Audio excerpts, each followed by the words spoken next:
নমস্কার বন্ধুরা, পটল চিংড়ি রান্নাটা তোমাদেরকে আজকে শেয়ার করছি।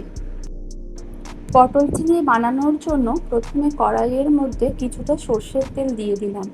তেলটা গরম হয়ে যাওয়ার পরে চিংড়ি মাছগুলো ওই তেলের মধ্যে ছেড়ে দিলাম।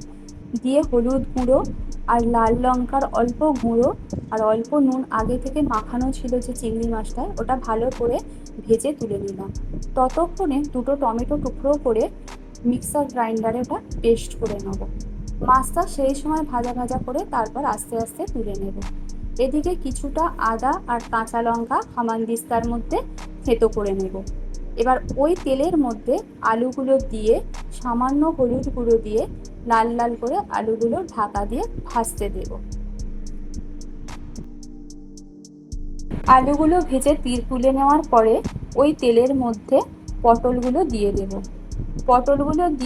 পটলগুলোকেও চাপা দিয়ে ভালো করে লাল লাল করে ভেজে তুলে নেব।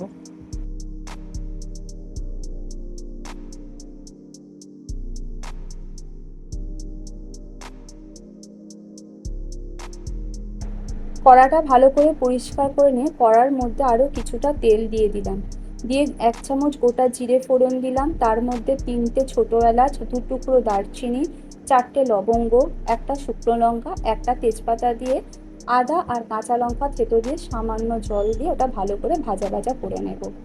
বন্ধুরা, তোমাদেরকে বলতে ভুলে গিয়েছিলাম, ওর মধ্যে 2টো পেঁয়াজ বাটা ও 4 টুকরো রসুন বাটা দিয়ে টমেটো পেস্টটা দিয়ে ভালো করে ভেজে নেব।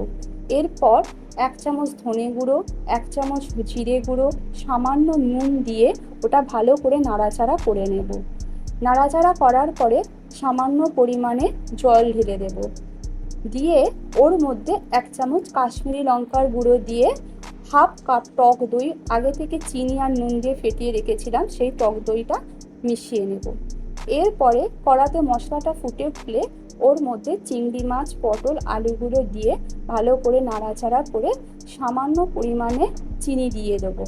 দিয়ে এবার জল দিয়ে ঢাকা দিয়ে ওটা 7 থেকে 10 মিনিট গ্যাসের ফ্লেমটা লো করে হতে দেব। তারপর ঢাকা খুলে পটল চিংড়ি রান্নাটা ধনেপাতা দিয়ে নামিয়ে নেব। যদি আমার রান্নাটা ভালো লেগে থাকে একটা শেয়ার, লাইক, সাবস্ক্রাইব করবে।